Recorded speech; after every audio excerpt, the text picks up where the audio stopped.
वंदे पुरुषोत्तमम्। श्री श्री ठाकुर जी के हस्तलिखित वाणी सत्यानुसरण ग्रंथ से पाठ। संकोच ही दुख है और प्रसारण ही है सुख। जिससे हृदय में दुर्बलता आती है, भय आता है, उसमें ही आनंद की कमी है और वही है दुख।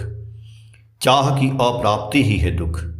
कुछ भी न चाहो, सभी अवस्थाओं में राजी रहो, दुख तुम्हारा क्या करेगा। दुख किसी का प्रकृतिगत नहीं, इच्छा करने से ही उसे भगा दिया जा सकता है। परम पिता से प्रार्थना करो, तुम्हारी इच्छा ही है मंगल। मैं नहीं जानता कैसे मेरा मंगल होगा। मेरे भीतर तुम्हारी इच्छा ही पूर्ण हो और इसके लिए तुम राजी रहो, आनंद में रहोगे। दुख तुम्हें स्पर्श न करेगा। किसी के दुख का कारण न बनो, कोई तुम्हारे दुख का कारण न बनेगा।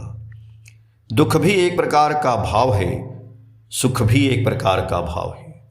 अभाव का या चाह का भाव ही है दुख।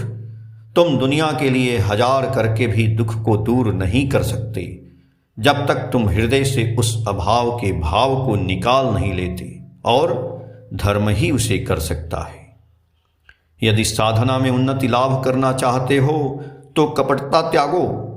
कपट व्यक्ति दूसरे से सुख्याति की आशा में अपने आप से प्रवंचना करता है। अल्प विश्वास के कारण दूसरे के प्रकृत दान से भी प्रवंचित होता है। तुम लाख गल्प करो, किंतु प्रकृत उन्नति नहीं होने पर तुम प्रकृत आनंद कभी भी लाभ नहीं कर सकते। कपटाशय के मुख की बात के साथ अंतर का भाव विकसित नहीं होता।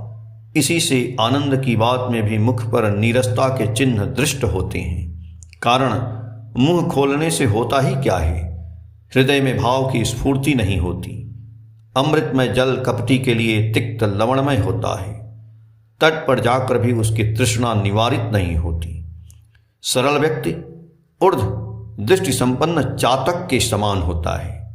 कपटी निम्न दृष्टि संपन्न गृध्र के समान। छोटा रहो किंतु लक्ष्य उच्च हो।